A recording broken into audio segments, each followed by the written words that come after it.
Fala moçada, tudo bem com vocês? Tudo tranquilo?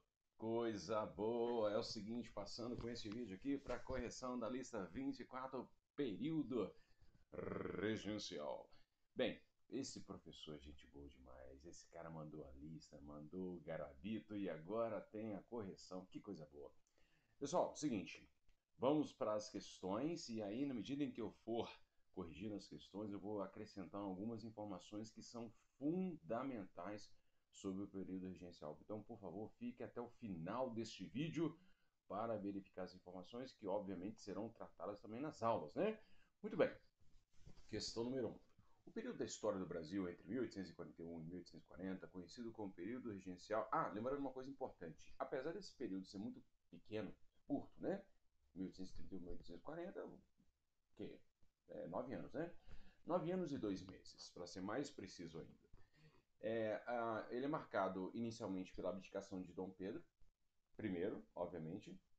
Em 1840, em julho de 1840, Pedro II é aclamado maior de idade, tá? Então essa é a divisão. Mas Dom Pedro II só irá ser coroado como imperador em julho de 1841, beleza? O que aconteceu entre a aclamação da maioridade dele e a coroação dele, eu vou falar nas próximas aulas, tá bom? Onde estava conhecido como período regencial e cujas datas correspondem respectivamente à abdicação e à maioridade de Dom Pedro II, tem como um de seus traços marcantes, letra D, a instabilidade política e social. Por que houve instabilidade política? Existiam pelo menos 3 grupos políticos inicialmente durante o período regencial. Os regressistas, que queriam o retorno de Dom Pedro e também ao absolutismo, né? Eram favoráveis ao absolutismo. Essa galera regressista era basicamente assim, comerciante e portugueses, que estavam ali ainda na corte, dando seus pitacos. Houve outros grupos, que são os liberais moderados e os liberais exaltados. Os liberais exaltados eram favoráveis a um sistema federalista, republicano, e os liberais moderados eram favoráveis à monarquia constitucional. Beleza? Bem, e houve instabilidade social, porque aconteceram várias revoltas no Brasil neste momento. Eu vou falar só 6, mas aconteceram muito mais. Talvez 7. Bem, aconteceu uma revolta em Pernambuco, que ficou conhecida como Cabanada, uma no Pará, que ficou conhecida como Cabanagem, uma no Maranhão, que ficou conhecida como Balaiada, 2 na Bahia, uma que era a Revolta dos Malês, Revolta dos Escravos, e a outra que foi a Sabinada.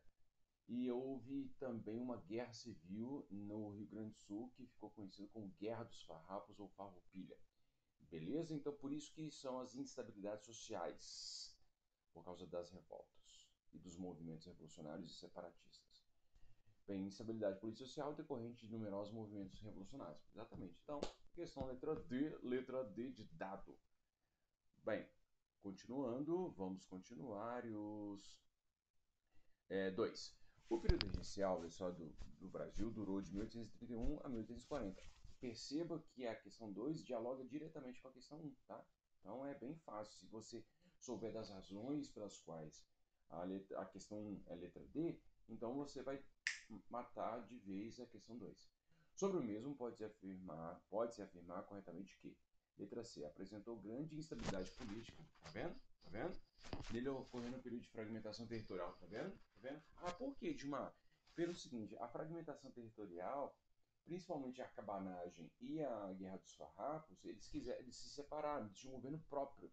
Tá? Eles queriam separar do país. Embora a pauta separatista na cabanagem não fosse tão clara, mas no sul era totalmente. Eles queriam criar outro país. Tá? Bem, decorrente de várias guerras civis. Né? Nós tivemos simplesmente a guerra mais sangrenta, a guerra civil mais sangrenta e a mais longeva. A mais sangrenta foi a cabanagem e a mais longeva foi a Guerra dos Farrapos. Questão 3.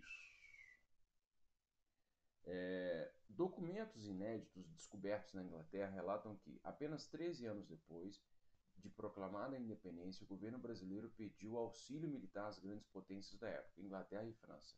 para reprimir a cabanagem no Pará. Em 1835, o regente Diogo Antônio Feijó reuniu-se secretamente com os embaixadores da França e da Grã-Bretanha. Durante a reunião, Feijó pediu ajuda militar de 300 a 400 homens para cada um dos países, no intuito de ajudar o governo central brasileiro a acabar com a rebelião. A partir das informações apresentadas pelos documentos encontrados, é correto afirmar que o período regencial, letra B, pode ser considerado parte de um momento especial. Especial não entendo aqui como, nossa, porque sempre a gente geralmente relaciona a palavra especial a uma coisa boa, né? Mas nesse caso que não necessariamente. Especial tem o sentido de ser importante. Um período importante de construção do Estado Nacional do Brasil, durante o qual a unidade territorial esteve em perigo. Ou seja, unidade territorial porque existiam movimentos que eram separatistas. Beleza? Então, letra B. 4, questão muito importante a 4. Considere o texto. Brasileiros. No dia 7 de abril de 1831, começou a nossa existência nacional. Ou seja, porque os brasileiros, por causa das medidas tomadas por Dom Pedro, achavam que ele era um tirano, que ele era um ditador. Então, com a abdicação dele, finalmente o país teria sossego, o país poderia reger, o país poderia seguir seus próprios rumos, né? Então eles consideram, os políticos daquela época, consideram que o 7 de abril seria uma segunda independência, tá? Porque aí Dom Pedro teria ido embora e aí eles conduziriam e ajudariam o filho dele, o Pedro de Alcântara, a moldar, a se educar para se tornar efetivamente um soberano brasileiro. Porque a diferença, inclusive, é que Dom Pedro I era português, Pedro II nasceu no Brasil. Então, essa é uma diferença importante. O maior obstáculo que a isso se opõe retira-se do meio de nós. O maior obstáculo, Dom Pedro era para chamar de obstáculo. Vamos fazer uma corrida de 100 Dom Pedros, de 100 obstáculos. Bem, sairá de um país onde deixava o flagelo da guerra civil, em troca de um trono que lhe demos. Tudo agora depende de nós mesmos, da nossa prudência, moderação e energia. E seremos apontados com admiração pelas nações mais cultas. Seremos admirados. Olha que pretensão, hein? Seremos admirados pelas nações mais cultas. A partir do seu conhecimento sobre essa conturbada quadra da vida política brasileira. Letra A. Explica a vinculação no texto do 7 de abril à independência brasileira. Ou seja, aquilo que eu havia dito é que eles consideram o 7 de abril como se fosse uma nova independência, né? Porque aí a gente tira o grande obstáculo que impediu o Brasil de crescer, que era Dom Pedro I. Citando ainda qual era o seu maior obstáculo, ou seja, Dom Pedro, né?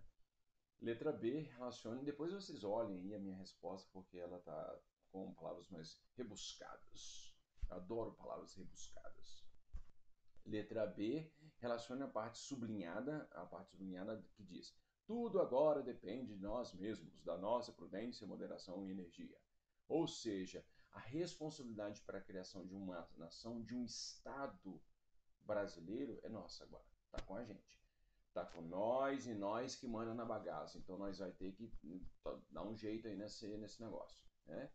Então, ou seja, os brasileiros, os políticos brasileiros, eles têm noção de que neste momento agora eles podem tomar decisões e podem conduzir o país da melhor forma possível. Lê do engano, porque esse momento vai ser um momento de grande instabilidade política, né? Então é muito entusiasmo. Não quero você aqui, meu filho, sai daqui. Então, vamos lá. Próxima questão. Questão 5. O período regencial 1831-1840 foi uma etapa da história política brasileira marcada por vários confrontos e momentos de instabilidade. Sobre os acontecimentos que marcaram esse período da organização do Estado brasileiro, assinala a alternativa correta. Letra A. Com a abdicação de Dom Pedro I em 1831, foram eleitos regentes provisórios, que eram na sua maioria senadores. Senadores, a maioria não, eram 3 só, né? Então os 3 eram senadores. A regência trina provisória foi coordenada por 3 senadores, tá? A regência trina permanente não, eram 2 deputados federais e um senador, mas enfim. Então, foram eleitos regentes provisórios para governar o país. As primeiras medidas desta regência tiveram caráter liberal, realizando uma política de governo descentralizada, visando proporcionar maior autonomia às províncias. Os regentes que foram eleitos começaram a tomar medidas para dar mais autonomias para as províncias, tá? E aí essas medidas foram importantes porque havia uma reivindicação desde o início de 1822 de maior autonomia para as províncias. E Dom Pedro não permitiu que isso acontecesse. Então, logo depois que ele vai embora, os políticos brasileiros começam a tomar medidas para dar mais autonomia para as províncias. O país é muito grande, então cada estado, né, hoje estado, mas naquela época província, cada província tem a sua idiosincrasia, cada província tinha as suas características particulares. Por isso que eles queriam mais autonomia, beleza? Questão 6. Considere o texto.